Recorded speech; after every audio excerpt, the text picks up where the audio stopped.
درس میں جس کا تذکرہ ہے وہ سورہ تغابن آیت نمبر 14، 15 اور 16 ہے۔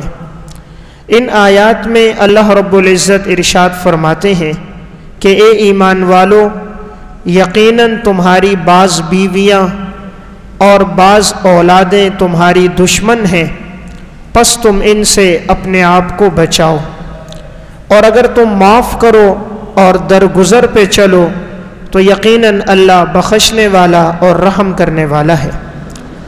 قرآن کریم کی یہ آیات اس موقع پر نازل ہوئی جب شریعت کا حکم تھا کہ ہجرت کرو۔ ہجرت کہا جاتا ہے کہ جہاں انسان کے لیے دین کے احکامات پر چلنا مشکل ہو تو اسلام حکم دیتا ہے اس شہر کو، اس ملک کو چھوڑ کر اس آبادی میں چلے جاؤ جہاں تم آسانی کے ساتھ دین کے احکامات پہ عمل کر سکو۔ تو چونکہ مکہ کی زندگی میں دین پر عمل کرنا بہت مشکل تھا تو شریعت نے حکم دیا کہ مدینہ کی طرف ہجرت کرو۔ اب صحابہ اکرام نے ہجرت کر دی، لیکن بعض افراد ایسے تھے کہ جنہوں نے ہجرت نہ کی، اور ہجرت نہ کرنے کی وجہ ان کی بیوی بچے بنے۔ بیویوں نے اور بچوں نے کہا کہ اس علاقے کو مت چھوڑو، اور یہاں چھوڑ کر اگر ہم جائیں گے مدینہ تو یہاں ہماری جائیداد ہے، مکانات ہیں، گھر بار ہے۔ تو بیوی بچوں کے کہنے کی وجہ سے ان لوگوں نے ہجرت نہ کی، حالانکہ اس وقت ہجرت کرنا فرض تھا کہ ہر مومن کے لیے حکم تھا اللہ کی طرف سے کہ تم ہجرت کر کے مدینہ آؤ۔ تو اب یہ بعض لوگ ہجرت نہ کر سکے۔ جب یہ لوگ ہجرت کر کے کافی عرصے کے بعد مدینہ آئے تو انہوں نے دیکھا کہ جنہوں نے پہلے ہجرت کی تھی انہوں نے آپ صلی اللہ علیہ وسلم سے شریعت کے احکامات سیکھ لیے، دین سیکھ لیا، تو ان کو اپنے اس فعل پر ندامت ہوئی، کاش کہ ہم لوگ بھی پہلے ہجرت کرتے تو بہت سارا دین ہم بھی سیکھ لیتے۔ تو اس موقع پر قرآن کی یہ آیت نازل ہوئی کہ یقیناً تم میں سے بعض لوگ ایسے ہیں کہ ان کی بیویاں اور ان کی اولاد وہ تمہارے لیے دشمن ہے، تم ان سے بچو۔ تو اب ان صحابہ میں سے بعض نے کہا ہم اپنی ان بیویوں کو تکلیف دیں گے، ماریں گے، پیٹیں گے کہ ان کی وجہ سے ہم شریعت کے احکامات سے پیچھے رہ گئے۔ تو قرآن کریم کے اگلے جملے نازل ہوئے وَإِن تَعْفُوا وَتَصْفَحُوا، کہ اگر تم انہیں معاف کر دو، عفو درگزر کرو تو یقیناً اللہ تمہاری بھی گناہ معاف کرے گا۔ یعنی جو ہو گیا سو ہو گیا، آئندہ اس چیز کو سامنے رکھو کہ دین کا حکم کیا ہے، اس پر عمل کرو۔ تو قرآن کریم میں اللہ رب العزت نے فرمایا اے ایمان والو ان من ازواجکم، یہاں لفظ من آیا ہے۔ من عربی گرامر میں کہتے ہیں بعض کو، یہ اشارہ ہے تم میں سے بعض کی بیویاں اور بعض کی اولاد تمہاری دشمن ہے۔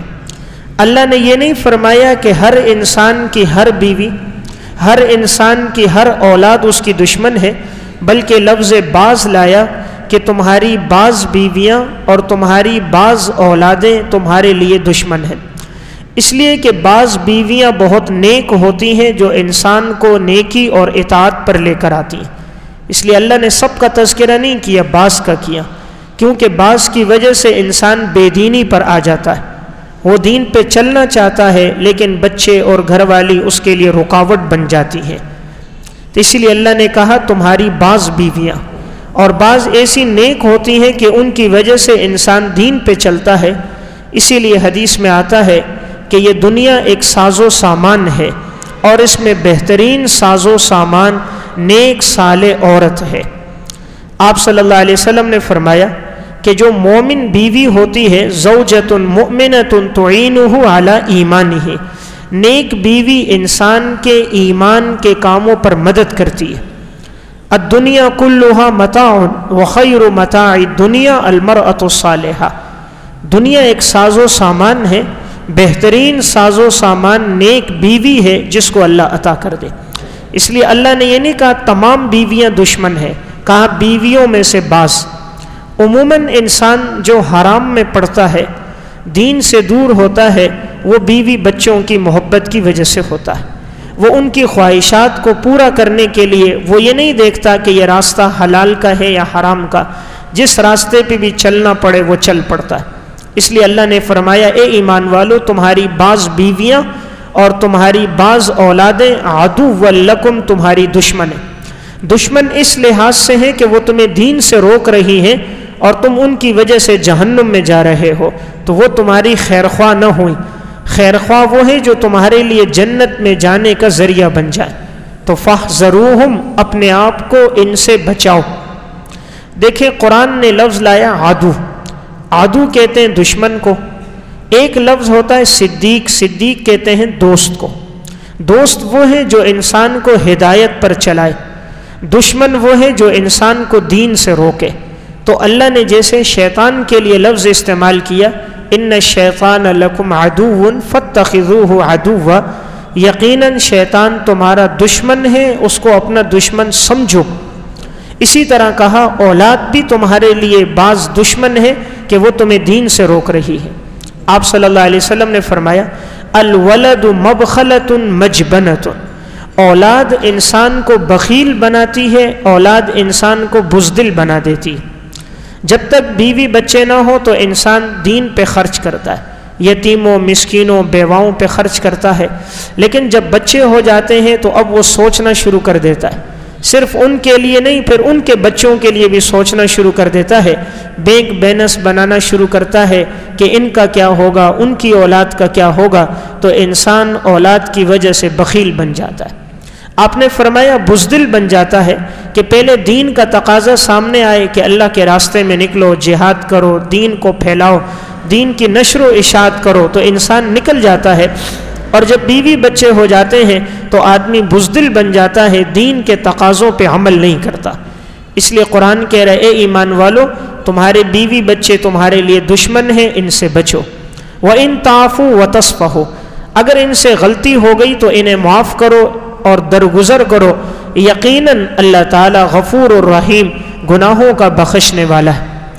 انما اموالکم و اولادکم فتنہ، اللہ رب العزت فرماتے ہیں یقیناً تمہارا مال اور تمہاری اولاد تمہارے لیے فتنہ ہے، آزمائش کی چیز ہے کہ تم اس آزمائش میں پورے اترتے ہو یا نہیں، یعنی تم اللہ کے احکامات کو سامنے رکھتے ہو یا بیوی بچوں کی خواہشات کو سامنے رکھتے ہو۔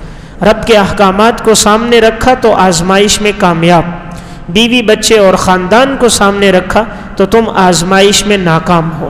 تو اللہ نے لفظ لایا بعض، کہ بعض اولاد بعض بیویاں دشمن ہے، اس سے معلوم ہوا بعض اولادیں ایسی ہیں جن کو دیکھ کر انسان کی آنکھیں ٹھنڈی ہو جاتی ہیں۔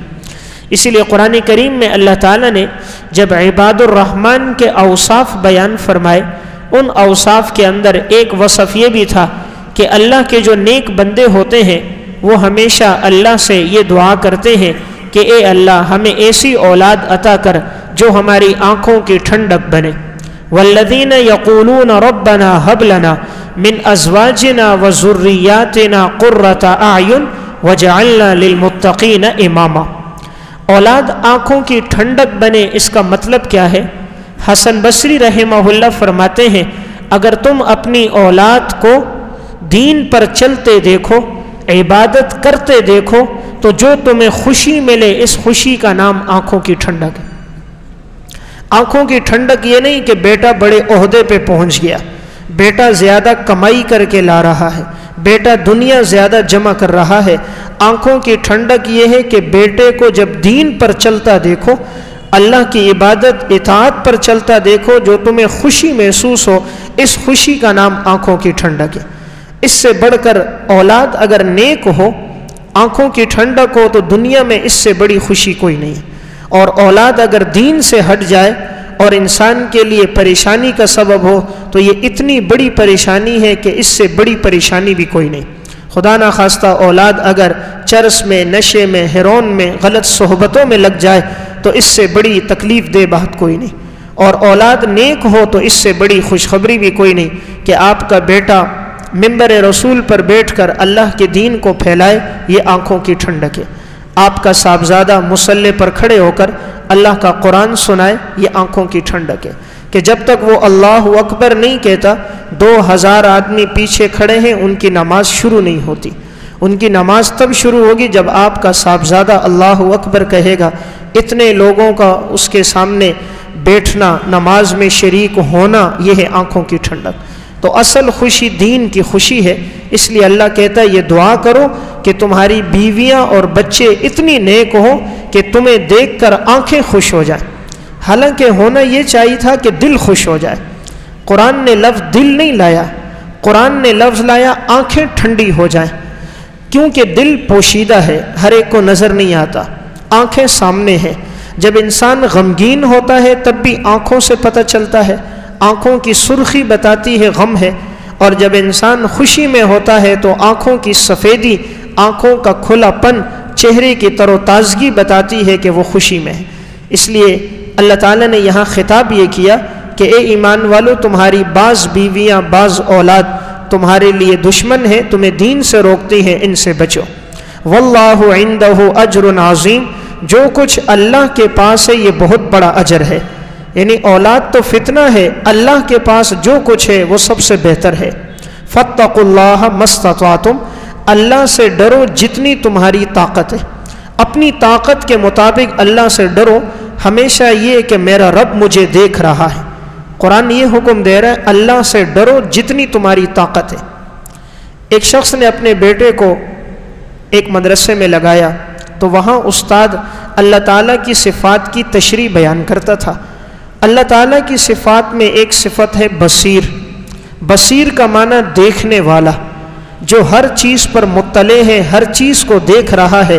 اندھیری رات میں بھی کوئی شخص کوئی کام کرے تو وہ اللہ اسے بھی دیکھ رہا، یہاں تک کہ سیاہ چونٹی سیاہ پتھر پہ چلے وہ اللہ اسے بھی دیکھ رہا ہے۔ اب استاد نے یہ تشریح کی کہ اللہ ہر وقت انسان کو دیکھتا ہے۔ تو اس کا جو والد تھا یہ چور تھا، چوریاں کیا کرتا تھا۔ ایک دفعہ اپنے بیٹے کو ساتھ لے کر چلا، ایک باغ کے قریب پہنچے تو باپ بیٹے سے کہنے لگا بیٹا کھڑے ہو جاؤ، انگور کا باغ ہے، کچھ انگور توڑ کے لاتا ہوں۔ تو وہ اندر گیا، انگور توڑنے لگا تو بیٹے نے آواز دی یا ابی احد یرانا، پیارے ابا جان ہمیں کوئی دیکھ رہا ہے، پیارے ابا جان ہمیں کوئی دیکھ رہا ہے۔ تو باپ دوڑتے ہوئے واپس آ گیا، باغ کے ایک کونے پہ کھڑا ہوا، نظر ماری، کوئی نظر نہ آیا، دوسرے کونے پہ کھڑے ہو کر نظر ماری، کوئی نظر نہ آیا۔ کہا بیٹا کون دیکھ رہا ہے؟ تو اس بیٹے نے کہا ابا جان استاد نے پڑھایا تھا کہ اللہ کی صفت ہے بصیر، کہ اللہ ہر وقت دیکھنے والا ہے۔ تو کہا ابا جان اللہ دیکھ رہا ہے۔ جب بیٹے نے یہ بات کی تو باپ کے دل پر لگی، اسی وقت توبہ تائب ہوا، ہمیشہ کے لیے چوری کے گناہ سے باز آ گیا۔ تو اللہ کہہ رہا ہے مجھ سے اتنا ڈرو جتنا ڈرنے کی طاقت ہے، یعنی ہر کام کرنے سے پہلے یہ سوچنا کہ رب دیکھ رہا ہے۔ آج انسان بچہ اگر دیکھ رہا ہو تو گناہ سے پیچھے ہٹ جاتا ہے۔ 5 سال کا بچہ، 6 سال کا بچہ کمرے میں داخل ہو جائے تو گناہ سے فوراً پیچھے آ جاتا ہے، لیکن اللہ کا ڈر کبھی دل میں نہیں آتا کہ رب العالمین دیکھ رہا ہے، کرامن کاتبین میرے عمل کو لکھ رہے ہیں، یہ میرے اعضاء قیامت کے دن گواہی دیں گے۔ قرآن کریم میں اللہ فرماتے ہیں الیوم نختم علی افواہہم وتکلمنا ایدیہم وتشہد علی ارجلہم، اللہ فرماتے ہیں قیامت کے دن ہم تمہارے منہ پہ مہر لگا دیں گے، تمہارے یہ ہاتھ، تمہارے پاؤں، تمہارے اعضاء، تمہارے ہر عمل کی گواہی دیں گے۔ جس ہاتھ سے رشوت لی، سود لیا، جس منہ پر شراب لگائی، جس شرمگاہ سے زنا کیا، جس آنکھوں سے بدنظری کی، جس دل و دماغ میں غلط خیالات لائے، یہ ہر عضو قیامت کے دن بولے گا، یہ بتائے گا کہ انہوں نے رب کی کیا کیا نافرمانی کی۔ تو اللہ کہہ رہے فاتقوا اللہ ما استطعتم، میرے بندو مجھ سے اتنا ڈرو جتنا ڈرنے کا حق ہے۔ اور اگر یہ کیفیت پیدا ہو گئی انسان کبھی گناہ نہیں کرے گا۔ آج بچہ باپ کے سامنے کوئی غلط حرکت نہیں کرتا، مرید اپنے شیخ کے سامنے کوئی نازیبہ بات نہیں کرتا۔ کیوں نہیں کرتا؟ کہ میرا شیخ اور استاد اور والد دیکھ رہا ہے۔ یہ کیفیت پیدا ہوئی کہ رب العالمین دیکھ رہا ہے، انسان گناہ سے باز آ جائے گا۔ واسمعوا، اللہ فرماتا ہے میرے احکامات کو سنو، وَأَطِيعُوا، اور میرے احکامات کی اطاعت کرو، وَأَنفِقُوا خَيْرًا لِأَنفُسِكُمْ، میرے راستے میں خرچ کرو، یہ تمہارے لیے بہتر ہے۔ اللہ یہ نہیں کہہ رہا میرے لیے بہتر ہے، اللہ کہہ رہا اے انسان تو میرے راستے میں خرچ کر، یہ تیرے لیے بہتر ہے۔ اللہ کو ہمارے مال کی ضرورت نہیں، ہم خرچ کر کے اللہ کے ہاں اپنا مقام پائیں گے۔ مال اللہ نے دیا اور کہا میرے راستے میں تھوڑا سا خرچ کرو۔ وَمَن يُوقَ شُحَّ نَفْسِهِ، جو شخص اپنے نفس کے بخل سے بچا لیا گیا، فَأُولَٰئِكَ هُمُ الْمُفْلِحُونَ، یہی لوگ کامیاب لوگ ہیں۔ اللہ نے فرمایا جو شخص بخیل نہیں ہے وہ کامیاب ہے، یعنی سخی انسان کامیاب انسان ہے، اور جو بخیل ہے وہ ناکام اور نامراد ہے۔ معلوم ہوا کامیابی کا معیار کیا ہے؟ سخاوت، اور ناکامی کا معیار کیا ہے؟ بخل۔ اللہ تعالیٰ سخی انسان سے محبت کرتا ہے، اس لیے جو سخی ہے قریب من اللہ، اللہ کے قریب ہے، قریب من الجنہ، جنت کے قریب ہے، قریب من الناس، لوگوں کے قریب ہے۔ اور جو آدمی بخیل ہے وہ بعید من اللہ، اللہ سے بھی دور ہے، بعید من الجنہ، جنت سے بھی دور ہے، بعید من الناس، لوگوں سے بھی دور ہے، ہاں قریب من النار، جہنم کے قریب ہے۔ تو اللہ نے کہا کامیاب وہ ہے جو نفس کے بخل سے بچا۔ ان تقرضوا اللہ قرضا حسنا، اگر تم اللہ کے راستے میں قرض حسن دو گے، یضاعف لکم، اللہ مال کو دگنا کر کے واپس کرے گا، ویغفر لکم، تمہارے گناہوں کو معاف کرے گا، واللہ شکور حلیم، اللہ قدردان ہے اور بردبار ہے۔ اللہ نے فرمایا تم میرے راستے میں قرض دو، میرے راستے میں قرض دو۔ اللہ نے اپنے راستے میں خرچ کرنے کو قرض سے تعبیر کیا۔ جس طرح دنیا میں ایک انسان دوسرے کو قرض دیتا ہے تو وہ واپس کرتا ہے، اللہ کہہ رہے تم میرے راستے میں دو گے تو یضاعف لکم، میں تمہیں دگنا کر کے واپس دوں گا۔ لیکن اللہ نے شرط لگائی حسنہ، اخلاص کے ساتھ دو، مال حلال سے دو، حلال مال ہو، اخلاص ہو، میں دگنا کر کے تمہیں واپس کروں گا، اور صرف واپس ہی نہیں کروں گا، وَيَغْفِرْ لَكُمْ، تمہارے گناہوں کو بھی معاف کر دوں گا، واللہ شکور، اللہ قدردان ہے، انسان کے ہر عمل کا بدلہ دیتا ہے۔ حلیم، اللہ بردبار ہے، فوراً سزا نہیں دیتا۔ صفت کیا ذکر کی؟ حلیم، بردبار۔